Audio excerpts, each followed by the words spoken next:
certainly know how strong your hand or your draw is. The betting pattern follows what we've illustrated in our pre-flop example. The first person to act will be the first person to the left of the dealer.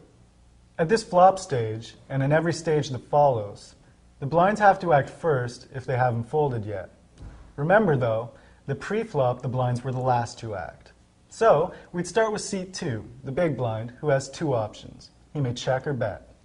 If he checks, he passes the decision along to the next player still in the hand to his left, and he doesn't have to put any money into the pot at that moment. Essentially, by checking, he is waiting to see what the other players are going to do before he decides whether or not he'd like to continue with his hand. It would be impossible for a player to check if someone had already bet. At that point, the player's options go from check or bet to call, raise, or fold. If there's been a bet, then you either have to put chips into the pot to call or raise, or fold your cards.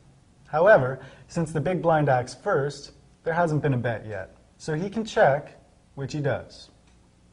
Seat 5 checks the flop as well.